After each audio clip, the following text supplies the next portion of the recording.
Paşinyana tələ.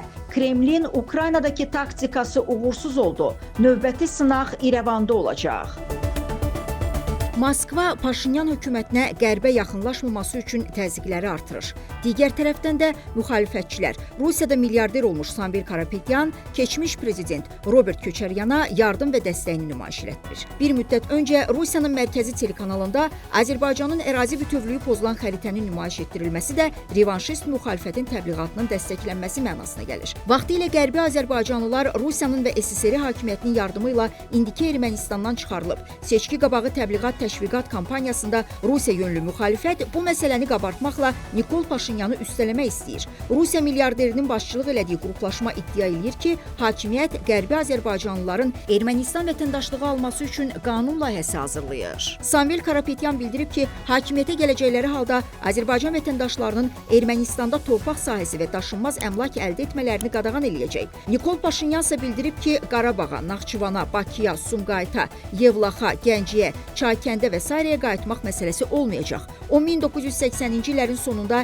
Ermənistandan qovulmuş 100 minlərlə Azərbaycanlının öz evlərinə qayıtmaq hüququnu tanımaq niyyətində olmadığını da vurğulayıb. Əslində Nikol Paşinyan qərbi Azərbaycanlıların pozulmuş hüquqlarının bərpasına heç vaxt müsbət yanaşmayıb. Ermənistan müxalifətinə bu tezisində Kremldən göndərildiyi istisna edilmir. Moskva İrəvanı itirmək istəmir. Orada nüfuzunu da bölüşmə iqtidarında deyil. Belə qənaətə gəlmək olar ki, Kreml İrəvana müxtəlif vasitələrlə təzyiqlər eləyir, onu özünə tabe eləməyə çalışır. Məsələn, milyarder etdiyi Karapetyan vasitəsilə siyasi təzyiq, bu ölkədən ixrac elədiyi məhsullarla sanksiya tətbiqi, Azərbaycanı könüllü tərk etmiş erməniləri ələ almaq üçün Qarabağ məsələsini qabartmaq, qərbi Azərbaycanlıların qayıdışının seçki təbliğatının gündəliyində aparıcı mövzu olması, Avropa İttifaqına qarşı sərt münasibət, müxalifət tərəfindən Ukrayna və Gürcüstan variantını tez-tez vurğulamaq, Rusiyanın mərkəzi telekanallarında anti-Paşinyan çıxışların müzakirələrin təşkili və s. Rusiyanın Ermənistan üçün hazırladığı Karapetyanlar, Köçəryanlardan ibarət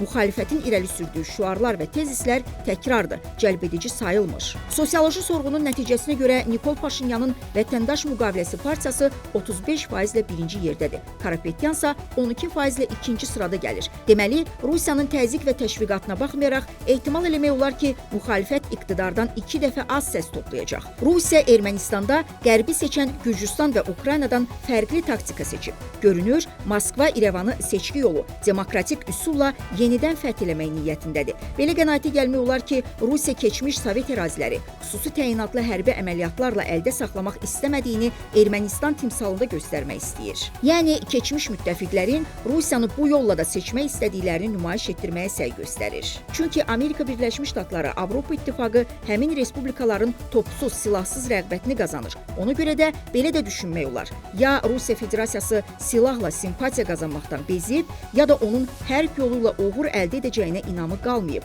Başqa variantlar da istisna deyil.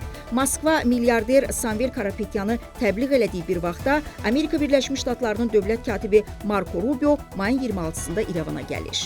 Səfər çərçivəsində tərəflər arasında sənədlərin imzalanacağı da gözlənilir. Bu, Amerika Birləşmiş Ştatlarının Nikol Paşinyana dəstəyinin diplomatik yolla nümayişidir. Belə getsə, Moskva Ermənistana tətbiq elədiyi təzyiqlərin bumerang zərbəsi ilə qarşılaşacaq. Necə deyərlər, İrəvan Kreml üçün əldən gedir. Sədrəddin İsmailov, Leyla Mehdi qızı, Rinat Qurbanov, Report.